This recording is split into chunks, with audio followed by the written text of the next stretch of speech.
क्या आपने कुरुक्षेत्र में हुए युद्ध के बारे में सुना है?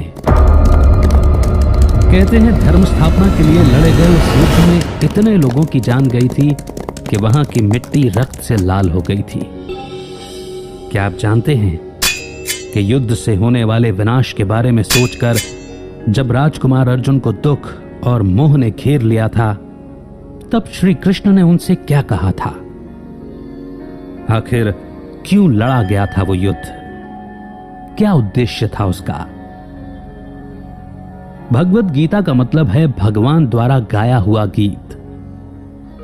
इस पवित्र ग्रंथ की गहराई को समझना इतना आसान नहीं है।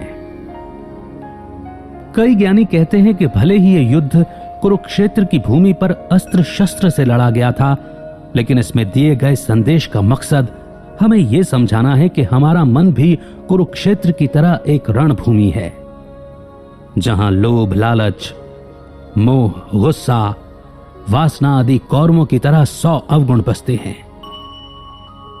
जिन्हें हम पांचों इंद्रियों, जो कि 5 पांडवों के प्रतीक हैं, उन्हें काबू में करके हराना होगा। तभी हम एक सुखी जीवन जी सकते हैं और मुक्ति पा सकते हैं। श्री कृष्ण हमारे मन की आवाज या आत्मा या फिर कॉन्शियसनेस का प्रतीक हैं, जो दुविधा के वक्त सवालों का जवाब देकर हमारी मदद करते हैं। और हर इंसान अर्जुन का प्रतीक है, जो दुविधा में घिरा हुआ है। श्रीमद् भगवद गीता मात्र उपदेश नहीं देती, बल्कि इंसान को जीवन जीने का सही तरीका सिखाती है। यह अमृत रूपी ज्ञान किसी एक धर्म तक सीमित नहीं है। इसमें भगवान ने पूरी सृष्टि के लिए कई अनमोल बातें बताई हैं, जिन्हें अगर अपने जीवन में उतारा जाए तो हम अनगिनत समस्याओं से बच सकते हैं। इस पवित्र ग्रंथ में आप ब्रह्मांड के उन रहस्यों के बारे में जानेंगे जिन्हें लेकर अक्सर हमारे मन में सवाल उठते हैं। कुरुक्षेत्र युद्ध के दौरान भगवान ने जीवन से जुड़े कई अनसुलझे सवालों के जवाब दिए हैं। इस किताब के जरिए आप धर्म और आध्यात्म को एक अलग नजरिए से देखने लगेंगे। इसमें बताई गई बातें आज भी बिल्कुल सटीक बैठती हैं, क्योंकि इंसान का मन अब भी उन्हीं विकारों और दुविधाओं से जूझ रहा है, जैसे कई हजारों साल पहले जूझ रहा था। और इसका कारण है अज्ञानता। इसमें बताई गई बातें अज्ञानता को दूर कर मन में ज्ञान का दीपक जलाती हैं, जिससे इंसान सब कुछ साफ साफ समझने लगता है और उसका बेचैन मन शांत हो जाता है। इन बातों को आप अपने जीवन के हर पहलू में उतार कर परख सकते हैं। देखा जाए तो जीवन यात्रा एक समुद्र की तरह है, जिसमें हमें एक किनारे से दूसरे किनारे तक पहुंचना होता है। तूफान और लहरें वो चुनौतियां हैं जिनका सामना हमें इस सफर के दौरान करना पड़ता है। और ये पवित्र ग्रंथ, जो समय और काल चक्र से परे है, ये वो नाव है जो हमें सही रास्ता दिखाती है, निराशा और अंधकार में डूबने से बचाती है। तो आइए शुरू करते हैं श्रीमद् भगवद गीता का पहला अध्याय, विषाद योग।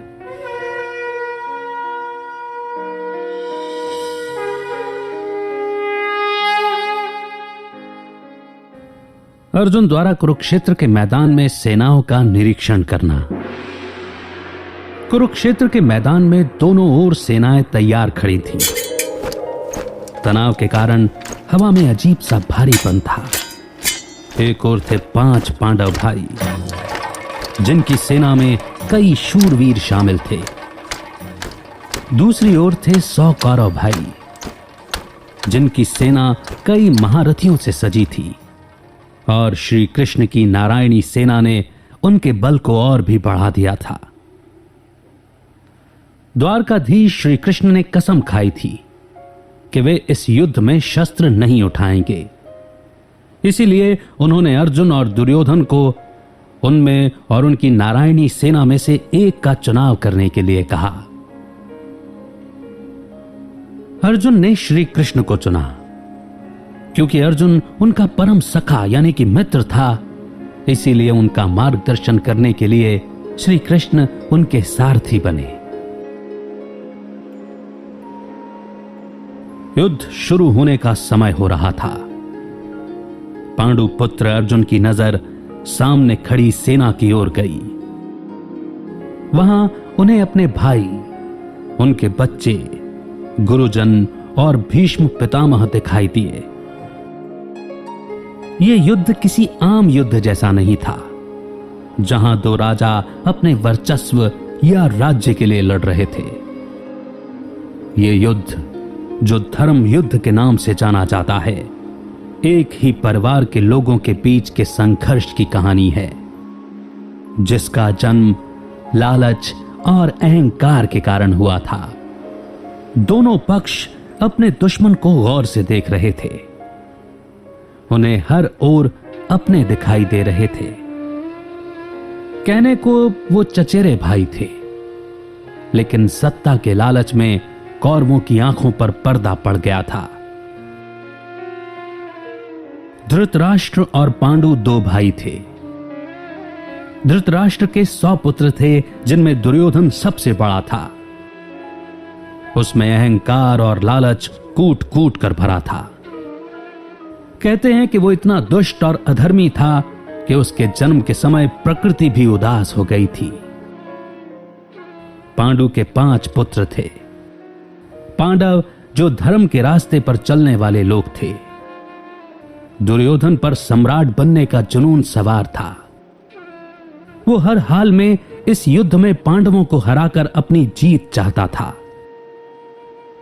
ना उसे निर्दोषों के जान की परवाह थी, ना अपने भाइयों के खोने का गम। उसे पूरा यकीन था कि भीष्म पितामह, अंगराज कर्ण, अश्वत्थामा और गुरु द्रोणाचार्य जैसे महारथियों का साथ होने से उसकी जीत निश्चित थी। लेकिन उसके विश्वास के विपरीत जीत तो पांडवों की होनी थी, क्योंकि श्री कृष्ण उनके पक्ष में थे। श्री कृष्ण धर्म के पक्ष में थे। पांडव पराक्रमी योद्धा होने के साथ साथ बहुत ज्ञानी भी थे। वो ये युद्ध नहीं चाहते थे। वो सिर्फ 5 गांव का अधिकार चाहते थे, ताकि सुख शांति से रह सकें। लेकिन जब दुर्योधन ने भूमि का एक टुकड़ा तक पांडवों को देने से इनकार कर दिया, तब युद्ध के अलावा कोई रास्ता नहीं बचा। भगवत गीता में ज्ञान का मतलब है इस शरीर, आत्मा और परमात्मा के तत्व को समझना। कौरवों की ओर से भीष्म पितामह ने सिंह की तरह गरज कर शंख बजाया। इसके बाद शंख, नगाड़े, ढोल सब एक साथ बज उठे, जिनकी आवाज से भयंकर गर्जना हुई। दूसरी ओर सफेद घोड़ों से सजे अलौकिक और दिव्य रथ पर बैठे श्री कृष्ण और अर्जुन ने शंखनाद किया। उनके पक्ष में बाकी भाइयों ने अलग अलग दिव्य शंख बजाए। उन सभी के शंख की गूंज से धरती और आकाश दोनों कांप उठे। जैसे जैसे रथ आगे बढ़ने लगा, सामने अपने लोगों को देखकर अर्जुन का मन गहरे दुख और विषाद से भर गया। जब उन्हें अपनी दुविधा का कोई हल, कोई जवाब नहीं मिला, तो उन्होंने श्री कृष्ण को अपने मन की पीड़ा बताई। हालांकि ये बातचीत अर्जुन और श्री कृष्ण के बीच हुई थी, लेकिन दोनों ओर की सेनाएं और सभी लोग उनकी बातें सुन पा रहे थे। श्री कृष्ण ने उनके बेचैन मन को शांत करने के लिए हर सवाल का जवाब दिया। जैसा कि हमने आपको पहले बताया कि गीता के इतने वर्जन्स हैं कि उनमें अलग अलग बातें पढ़ने और सुनने को मिलती हैं। हमारी दृढ़ मान्यताओं के अनुसार इस बातचीत के दौरान श्री कृष्ण ने समय को रोक दिया था और गीता का यह दिव्य संवाद श्री कृष्ण और अर्जुन के बीच में ही हुआ था।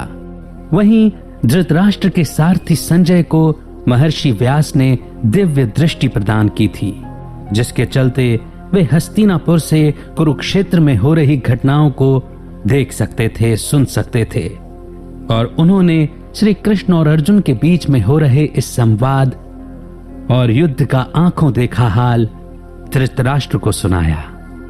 हम में से बहुत लोग ये भी जानते हैं कि महाभारत साक्षात्कार के द्वारा लिखी गई।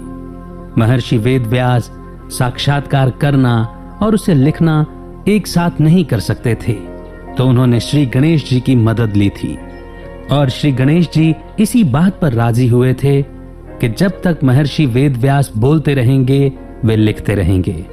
ज्यों ही महर्षि वेदव्यास पॉज लेंगे या विराम लेंगे, श्री गणेश जी लिखना छोड़ देंगे।